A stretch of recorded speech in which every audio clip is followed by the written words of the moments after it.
Bismillahirrahmanirrahim. Assalamualaikum warahmatullahi wabarakatuh.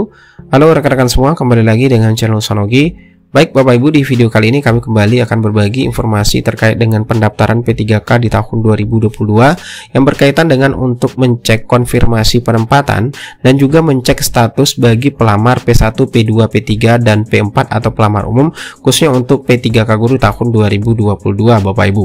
Oleh karena itu silakan disimak videonya sampai selesai untuk mendapatkan informasi yang akan kami sampaikan di video ini. Baik Bapak Ibu, langsung saja terkait dengan untuk pendaftaran P3K di tahun 2022, terkhusus untuk yang P3K Guru bagi rekan-rekan yang pelamar prioritas 1 yang kita bahas pertama di sini, yaitu untuk prioritas 1 itu ada dua kondisi setelah Bapak Ibu melakukan login ke akunnya masing-masing ya Bapak Ibu. Setelah Bapak Ibu login ke akunnya menggunakan nick dan password yang sudah dibuat di tahun 2021, maka akan ada keterangan. Ini yang pertama kita sampaikan mengenai notifikasi yang mendapatkan penempatan di tahun 2022, dimana setelah Bapak Ibu login maka akan ada keterangan bahwasanya Bapak Ibu itu sudah termasuk ke dalam prioritas 1, karena untuk penentu status Bapak Ibu sebagai P1, P2, P3 dan P4 ini sudah by system semua Bapak Ibu. Oleh karena itu sini akan secara otomatis status P1, P2, P3 dan P4 nantinya. Nah, kemudian sekolah itu akan juga ditampilkan di sini, kemudian instansi, kemudian jabatan, kemudian jenis sertifikasi, kemudian prodi, Padadapodik dan juga pendidikan. Nah, di bagian pendidikan ini bagi rekan-rekan yang mendapatkan penempatan P3K di tahun 2022 itu diwajibkan nanti pilih salah satu pendidikan yang paling sesuai dengan yang Bapak Ibu miliki. Ini bertujuan Bapak Ibu pilih salah satu pendidikan agar nanti Bapak Ibu bisa lanjut ke proses pendaftaran selanjutnya. Nah, setelah Bapak Ibu pilih nanti, maka tentunya akan diarahkan untuk pilihan informasi, riwayat kerja, kemudian dokumen ini tak perlu diupload lagi bagi yang P1, dan juga tentunya nanti resume yang tampilannya lebih kurang seperti ini Bapak Ibu, yang harus Bapak Ibu checklist untuk terkait dengan pendaftaran ulang yang Bapak Ibu lakukan di akun SSCSN-nya masing-masing. Nah, ini untuk kondisi yang pertama bagi P1 yang mendapatkan kuota.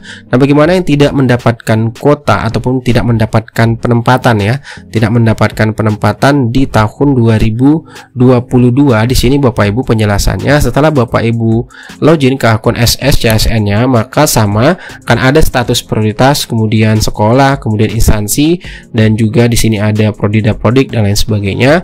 Namun kondisinya ataupun notifikasinya bahwasanya Bapak Ibu itu informasi pada instansi itu sudah tidak tersedia, jadi Anda tidak dapat melanjutkan pendaftaran ini.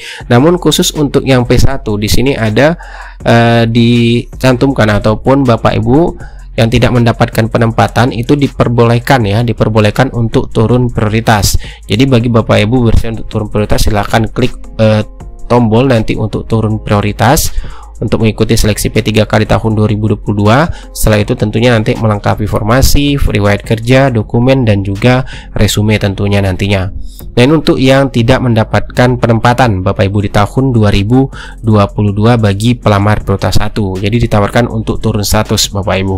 Nah, kemudian untuk yang prioritas kedua, untuk prioritas kedua sama bagi rekan-rekan yang masuk ke dalam prioritas 2, silakan masuk ke akunnya masing-masing yang sudah dibuat ya, ataupun yang belum membuat akun di tahun 2021 silakan membuat akun terlebih dahulu, masuk menggunakan nick dan password. Setelah itu Bapak Ibu akan diarahkan di dalam akunnya nanti setelah login.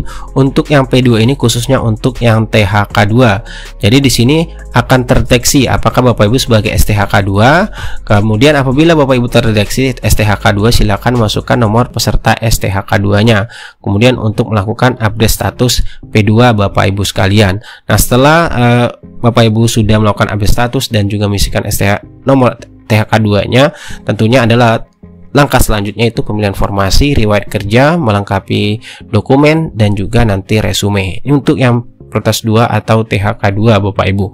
Nah, kemudian bagaimana yang prioritas 3? Untuk prioritas 3 silakan sama login ke akun SSCSN-nya masing-masing.